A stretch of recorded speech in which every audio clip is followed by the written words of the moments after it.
Hi, Sally. Hi, Jim. How are you? Oh, fine, thank you. I wanted to do a brief interview with you so you could tell the Creative Community Services story. Do you mind if I start with just sharing with our viewers a little bit about your background and how this all got started? That would be great. Thank you. All right. Well, uh, Sally Buchanan founded Creative Community Services, we'll call it CCS, way back in 1982 to support adults with developmental disabilities and in living as independently as possible while they were receiving the care and stability of a family environment. In 1988, she expanded CCS's mission to serve Georgia's most vulnerable children. At the time, children with severe mental health challenges had no community-based options in the state, only psychiatric facilities, out-of-state placements, or homelessness. Under Sally's leadership, CCS became the first agency in Georgia to provide therapeutic foster care, filling a critical gap in the child welfare system. Since its founding, CCS has grown into a multifaceted organization providing holistic, individualized services to those in need. As CEO, Sally leads a team of dedicated program directors and administrative professionals who run the agency with excellence and care. She also serves on several boards, advocating for the individuals and families that CCS supports. And through her leadership, CCS continues to set the standard for community-based services in Georgia. Wow, Sally, that is an impressive resume. Well, thanks, Jim. I couldn't have done it without a wonderful team of folks all through all these years, these many, many years. Well, and I know because it started way back then, wow, would you share with our viewers how did all this get started? What was the impetus behind your passion for helping foster youth? Well, it actually started out and not actually with foster youth, as you had mentioned before, in 1982, I actually formed CCS because of working with adults with developmental disabilities to make them as independent as possible. So I have to kind of go back through into my teenage years where I wanted to just say, my passion came from that of always working with kids. I would volunteer at camps. We did a Christmas drive for kids here. I grew up in Atlanta, so in DeKalb County, we did a Christmas drive. Just a lot of things like that. So that's where kind of my passion for just wanting to be um, a big part of making a difference in the community. So, in actually before 1982, I started Fulton County's semi-independent living program, which was for adults with developmental disabilities.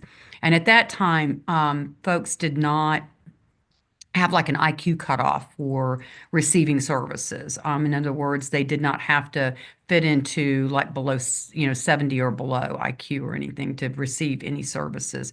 So I was working with families and with their sons and daughters that had developmental disabilities. And we actually would work with helping people live in apartments or in their families' homes independently as possible, teaching all the living skills that folks did, really just making sure that they became as independent as possible. And so when that started, we were working with that in Fulton County. And what came about was that through politics and some leadership, they decided that actually folks could not receive services after 5 o'clock. And that was just actually a lack of understanding of folks with developmental disabilities and that they're just like anyone else and they work during the day. They were in supported employment opportunities. They could have possibly been in a day program. And so they didn't get home until. So it's kind of like, how are we going to work with folks and help them in their own environment learn how to be as independent as possible? So I was pretty much a rebel. And so I just talked to the families and I said, I don't know what to do about this. I don't know how that we call this a semi-independent living program. And so they supported me in saying, hey, would you start a nonprofit? My late husband was an attorney, and so he helped me form a nonprofit. And by golly, we took off, and that's the way it all started with that.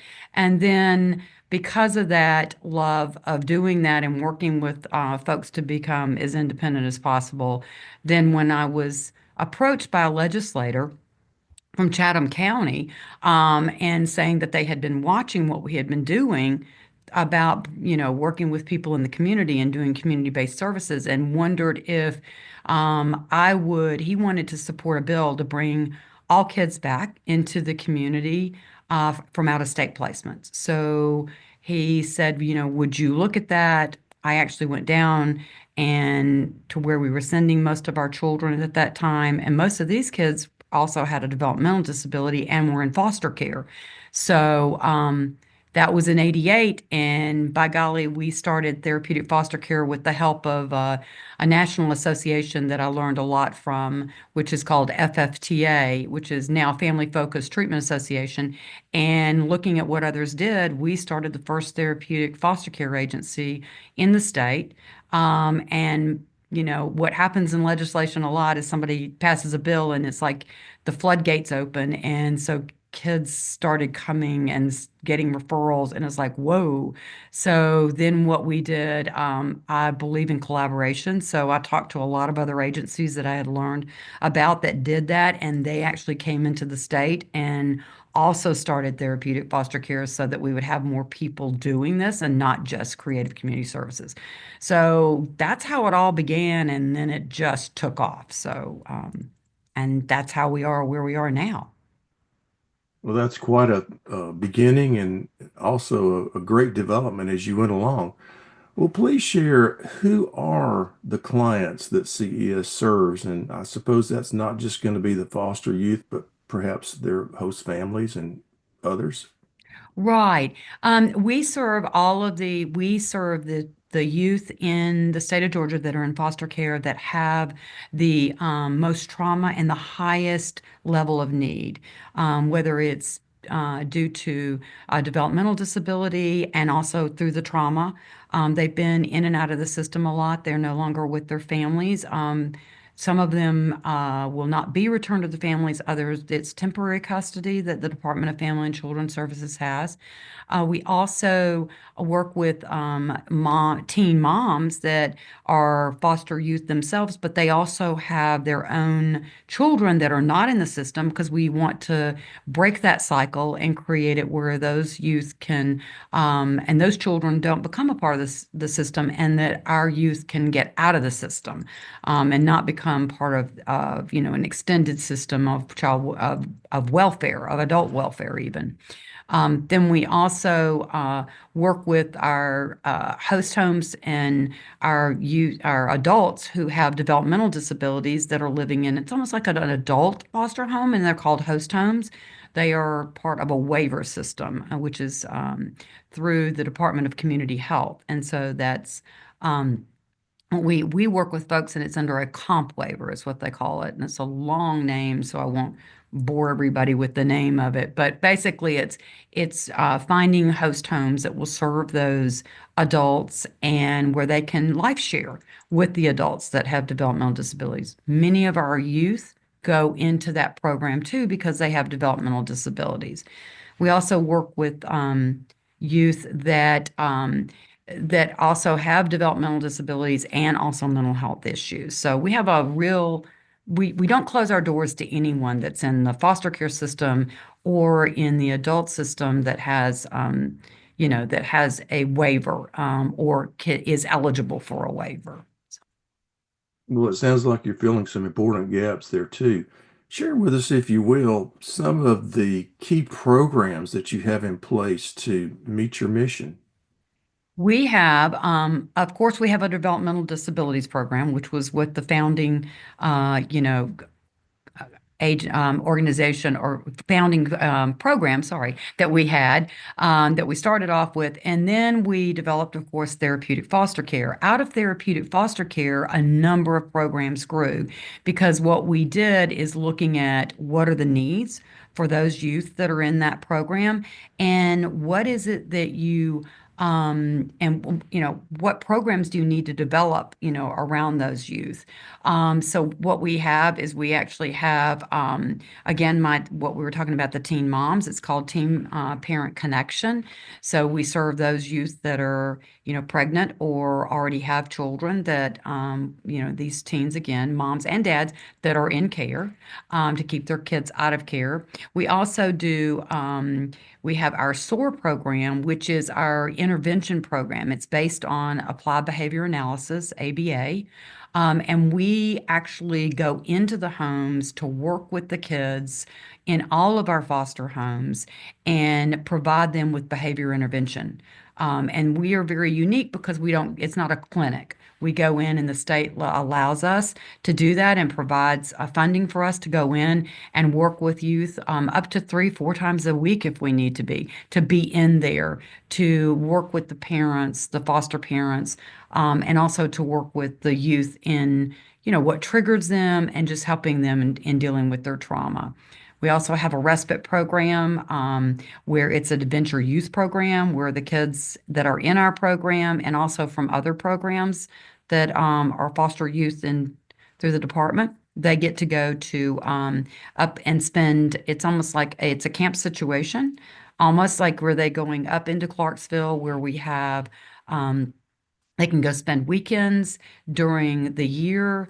And then during the summer, they actually spend a week. So we group them according to their age, also their gender, and as far as also their developmental needs. So we place all those kids and they get to pick if they get to go and do an adventure program and they do tons of things that are on a farm up there in Clarksville that we run.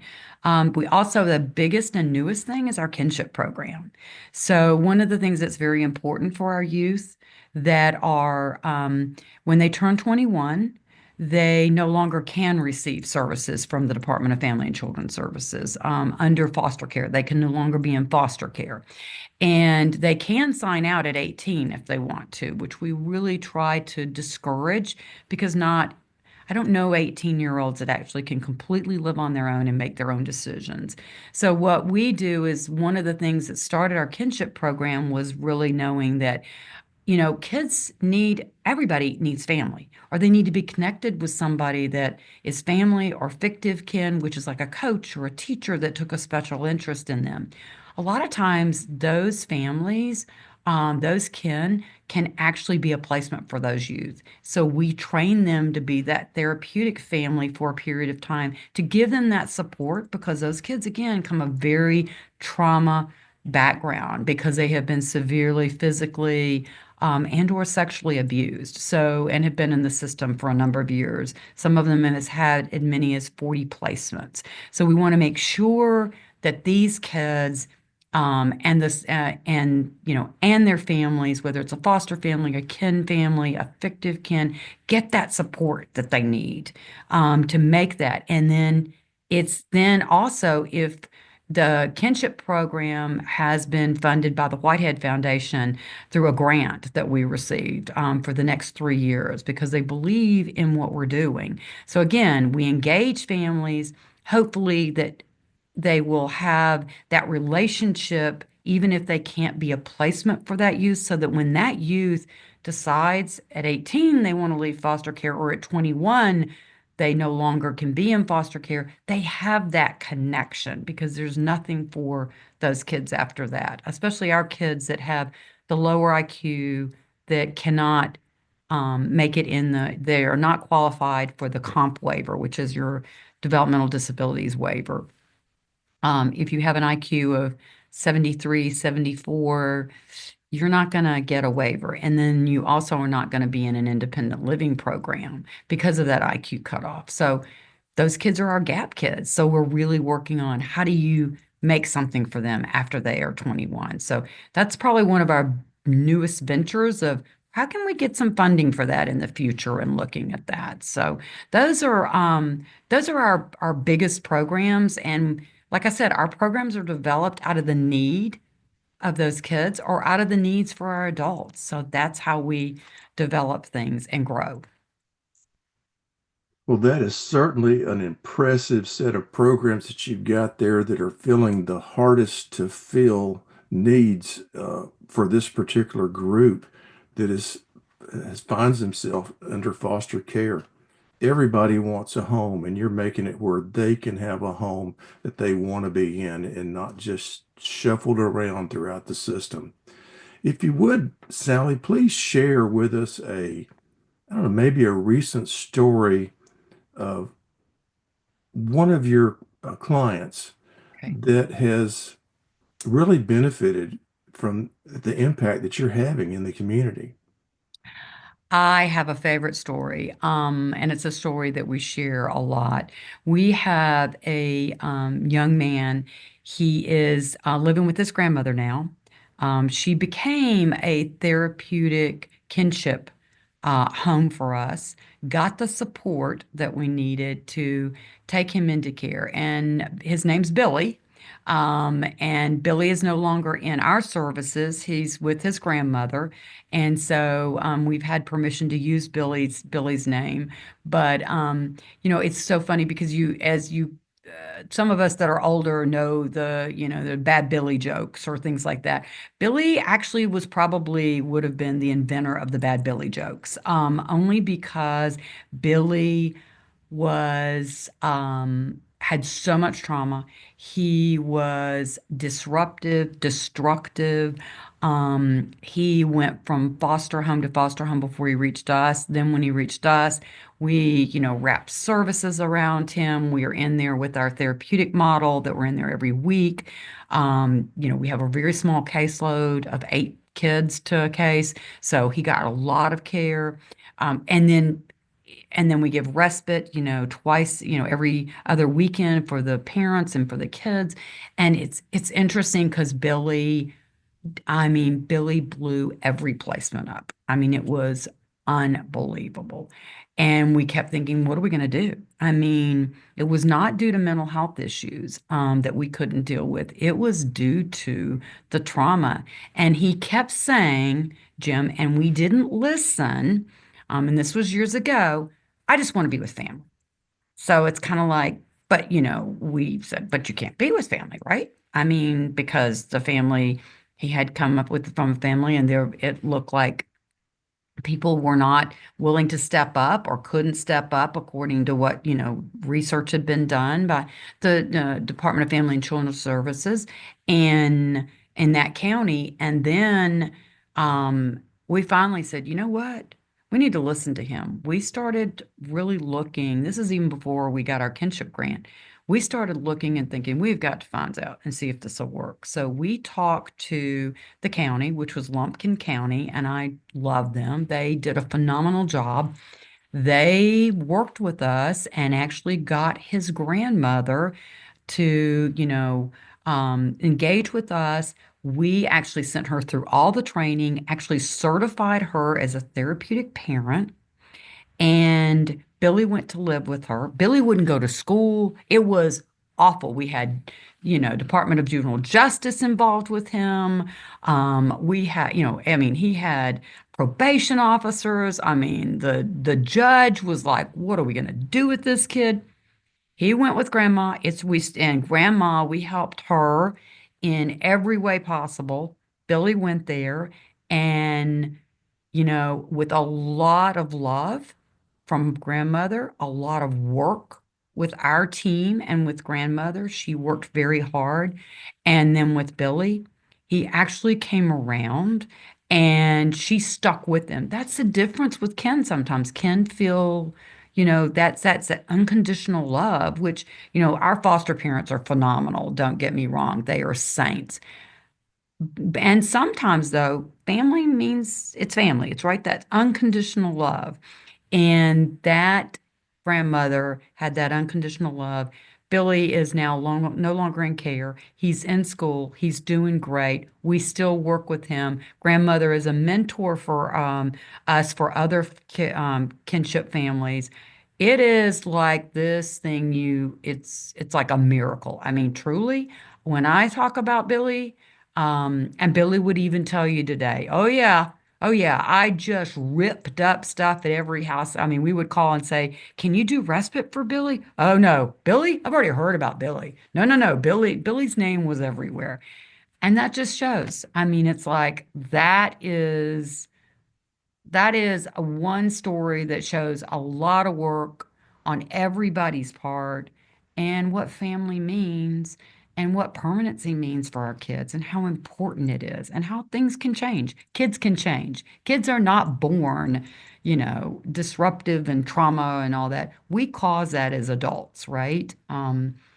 Whether it was the adults that they lived with or brought up with, or whether adults that served them in the system, before they got to us. So we just have to remember that's one of the best stories in the world.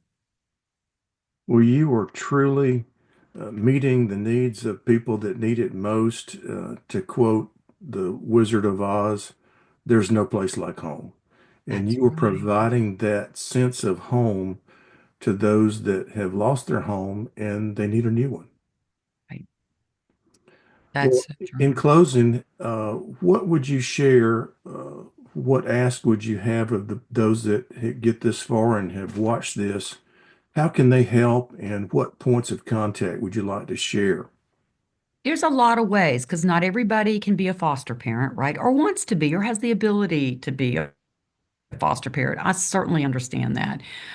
But if people want to be a foster parent or a host home, they can connect with us. And then also, I want to educate people about, what we do and about these youth that people don't realize, no, they're just not taken care of. And, oh, that's taken care of.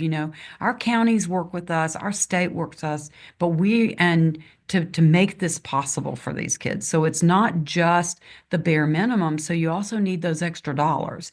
It's like somebody said, people can't just live on Social Security alone, right? You need that extra stuff, and that's what our kids need. Because yes, the state does help provide, but those other things that help. We have, Christmas drives for Christmas presents. We have all kinds of opportunities for people to do a one-time involvement or an ongoing involvement with us as far as financially, even, volunteering with us. We have all of those opportunities. You name it, we've got it. We can find a place for somebody. So, and the best way to contact us is through our website, and that is www.ccs,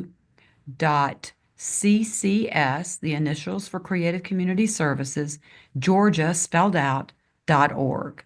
And that has our phone number, that has our address, and all the information that folks will need. And I'm sure we can put that on the screen so people can see that and connect. And if they choose to help out in this very worthwhile cause, there's even a donate button that they could get started with there and look at the other services. Sally, Absolutely. And if people have places we can come and talk about this, we'd love to just help educate.